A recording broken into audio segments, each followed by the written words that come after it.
Hi everyone, in today's video I have 4 of the 16 nukes that I made last summer that I've placed here in an existing yard that I've actually relocated in here. The property owner was kind enough to make a flat place here where there were some stumps a few years ago, and to make things easier I've kind of tightened everything up and got it out here on the very edge, and I'm orienting my blocks in a different direction now, but it caused me to have to set my nukes kind of sideways, but that's fine. I brought me some brand new cypress equipment over here. I'm going to transplant those colonies into 10 frame boxes here today, and I want to run 4 colonies in this yard this year. I'm going to run a total of 15 honey production colonies this year. This will be the first time I've looked in a colony this year. I haven't looked in any of them since probably mid-October last year. I've intentionally been kind of holding back. I don't want a huge honey crop this year, and I'm just kind of going to try to learn some things. So the way this winter weather has been this year, we had the real cold snap back right around Christmas, and then it turned pretty warm pretty quickly after New Year's, and a couple of cold shots throughout New Year's and now, and it's been really warm. Hazel alder's come and gone. Red maple's come and gone. It's actually leafing out. Sweet gum trees are leafing out here. We're right in the middle or the peak of eastern redbud bloom, which for me, that tells me that I should have a plenty of cap drone brood in my colonies. Maybe some starting to crawl in there a little bit, but not yet flying. Peach trees here are blooming, and also at my home, and Bradford pears are blooming everywhere around. So the spring is definitely coming quite a bit earlier than last year, at least a couple of weeks, maybe a little more. Something I've been kind of concerned about, maybe going to come this coming weekend. I hope it's not too bad, but we're gonna turn cold for a period of time. I don't know exactly how long. So anyway, I'm excited. I had 6 really strong nukes. This is 4 of them, and I haven't had to feed these at all since last fall. And I got 2 in another yard. But anyway, we're fixing to see what we got in here, and I'll show you what we got as I install them, and I'll show you how I'm going to arrange them, and it'll be based on what I see in each one, but I'll show you how I'm going to arrange them into the 10 frame equipment to try to get them, going as best they can. So anyway, let's get my smoker lit and we'll get started. So to get started, I'm going to move the nuke over here. The bees are already oriented to this location, and I'll set the 10 frame box up. They're exactly as I brought them over the other evening. Of course, that was the intention I had, to bring them over here, let them go ahead and get started to work. And I'll get them in a 10 frame box. And I've got a medium for each one, an empty medium that's drawn out, and I'll put that on there. So the first thing I'm going to do is hit them just a little bit of smoke. I'm going to try to work without any gloves, and if they get a little bit hostile and I take more than a couple stings, I'll get me some gloves, no big deal. So I'm going to move them down here and this is cypress equipment, this wax dipped. Fortunately, I've had this stuff for about 3 or 4 years. I was fortunate enough I got this before the lumber prices really went up, so I got lucky on that one. But I'm really excited to try this wax dip stuff. It looks good. Well, actually, as you can see, the top of these nukes boxes are wax dipped as well, but this is kind of going to be the configuration I'm going to, solid bottom boards. I got a total of 3 square inches of opening on the entrance reducer, which I have permanently attached to the bottom board. And that's just my choice to run it that way. And I kind of got the idea from Honeybee Democracy, where Dr. Tom Seeley tested, and he found that about 3 square inches opening is what the bees prefer, and that's why I'm going with that. It's 8 inches across. I believe that's correct. 8 inches across by 3/8 of an inch tall, and that'll allow the bees to come and go pretty efficiently, and they don't have to guard the entire width of the entrance. So that, in my mind, it makes it possible for more bees to forage and less bees to guard, and it makes it easier for them to guard. And another step I'm taking for simplification is I'm not going to run the auger hole in this new equipment. Beautiful day here in North Alabama. It's probably about 72 degrees, maybe 68. The humidity is really low. So immediately I see bees here at the top. They're really calm, they're not excited. And these are, I made these splits back last June, middle of June. They are New World Carniolan queens. And I've kind of left myself, with the colonies I have left, I've tried to keep the ones with the most Carniolan influence. And these certainly are that. So I'll shake all the bees off the inner cover into there, set it aside, and I'll also put there's a few bees in there. So I got that to the side. So basically what I'm going to do, there's 10 frames in these 2 nukes, and I'm just going to orient them like they should be in here. So I'll put the food and the pollen towards the outside and the brood in the middle. That's what I'm going to try to do. And I'll have to do that based on what I see frame by frame. So I may have to do a little bit of manipulation after I get started. So let's get this first frame out. And these bees are, so far, they're very gentle. Really not even paying me any attention.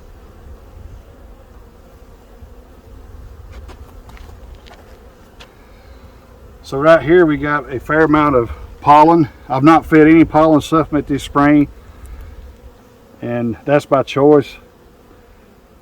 Since I was not wanting a huge honey crop, I kind of wanted to observe this closer and see what I can get away with. So they've got a good amount, or a fairly decent amount of pollen in that frame, so that's good.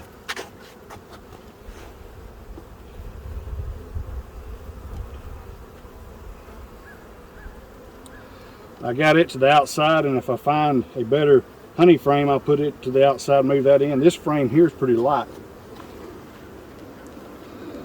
And we got some brood in there. It's kind of spotted.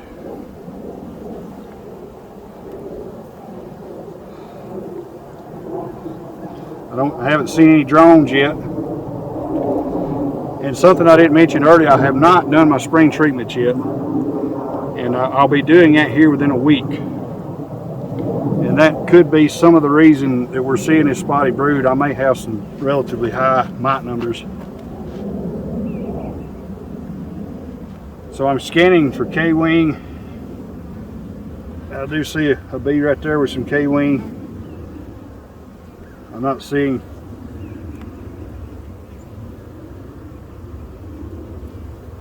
That's the only one. The rest of them look decently healthy, but I will say the brood is not super consistent on this one in terms of the age. So I do think they're definitely in need of a treatment. I probably should have brought my kit and washed it, but the way the summer went for me last year, and I got so far behind on my mite treatments, this don't surprise me really. My spring treatment will be Formic Pro. I have it on hand already. Yeah, there's a good amount of brood in here. It's spotty as well. Boy, that was stuck good. Well, that frame of brood there looks a little bit better. It looks like most of this colony's up in the top. Also, I've not really seen any drone brood yet.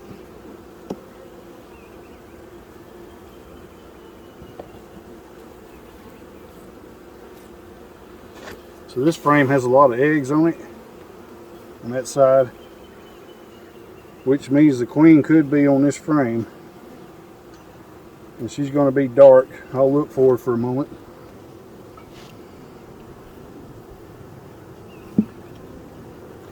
Well, I didn't see her, so that's all the frames in the top.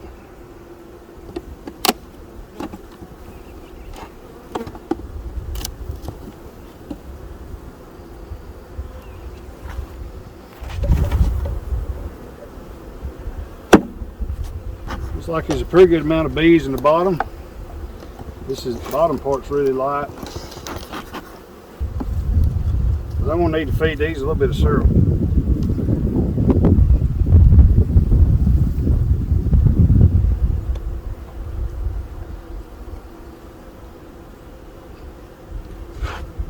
Yeah, this frame here is empty.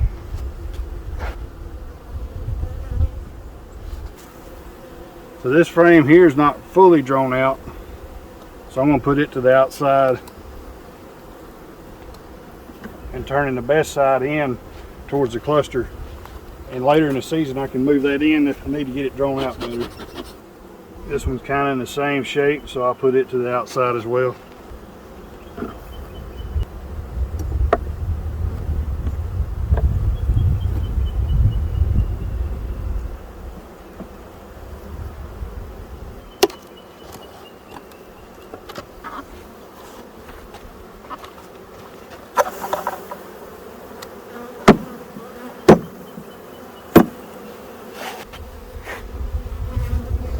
Here's one I've decided not to put a medium on here yet. It don't need it.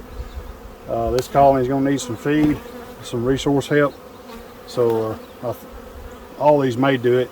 This warm weather we've had, everything's early and there's just not a huge amount of resource out there. So I'm going to have to help these bees out. So let's go ahead and get the next one and see what we got.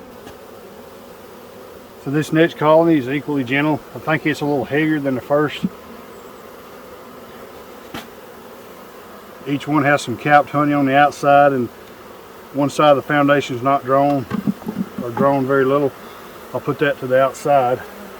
This frame here is really heavy. Good supply of honey on this one. I may consider taking one of those frames and putting it in that first one. Yeah, there's a beautiful sheet of brood right there, and actually there's my queen right there. Looking good, got her yellow dot on there from last year, I guess. And this colony may be about to swarm. Got some queen cells on here. I know I could make a split, but I don't want to right now. So I'm going to tear these out. I'm going to take this frame and set it aside. This will be a good resource frame for that one that needs it.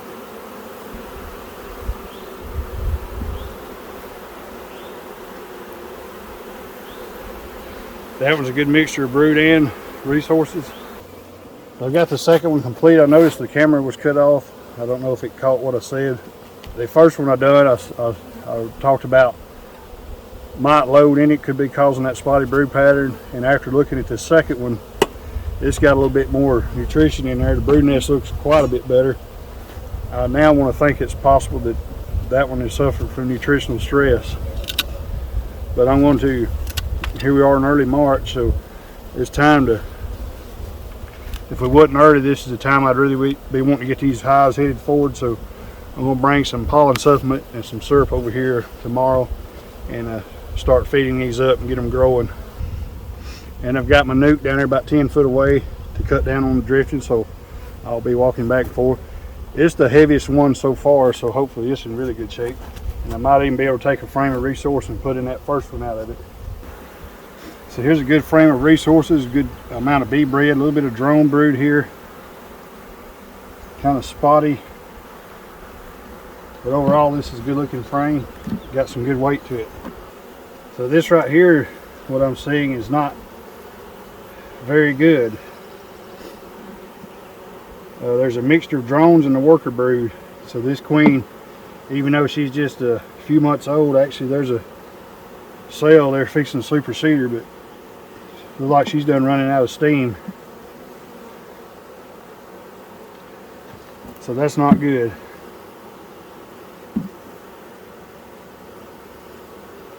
Hopefully one of those cells has stayed intact, but if not, I'll have to use another nuke to re-queen this one, because that queen there is not going to make it.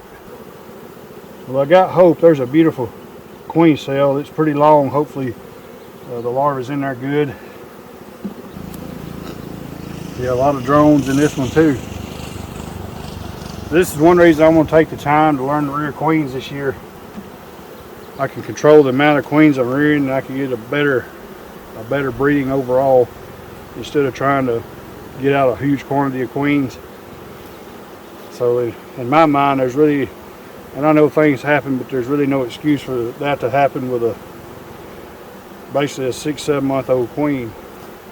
In my opinion, that's a poor mating situation right there. But to be fair with that producer I buy these from, I mean, that's been pretty rare. The vast majority of them's been good. So that frame there's mostly empty. That's the first one out of the bottom. Good amount of bees. That frame's mostly empty. A lot of bees on that frame. It's mostly empty as well.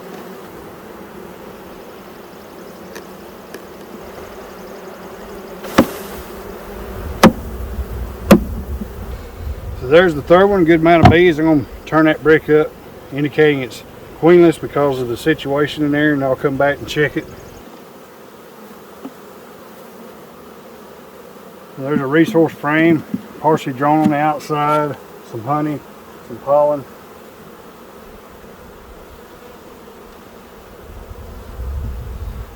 There's a pretty good frame of brood and some resources on there, honey, a little bit of pollen.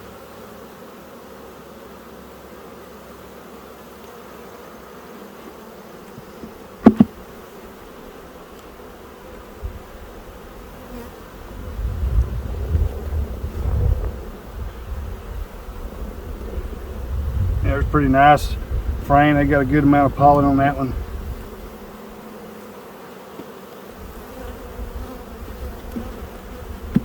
This one too, this is probably the best hive of the 4. So we got honey on one side, just a little bit of pollen. The other side's almost totally undrone, so it'll get the other wall.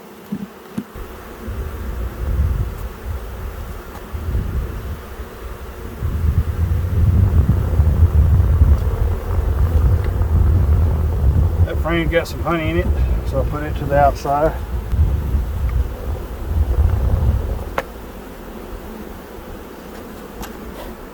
Mostly empty, a little bit of pollen. That's a good frame for the queen to start laying in.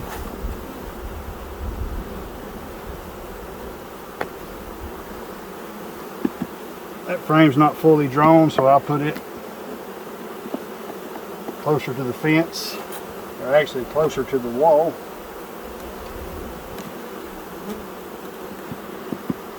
This one's drawn even less, so I'll move that one over and put that one there. So I got one left to see how it looks. Yeah, this is probably the heaviest frame in the whole box, so I'm going to put it over here on the outside.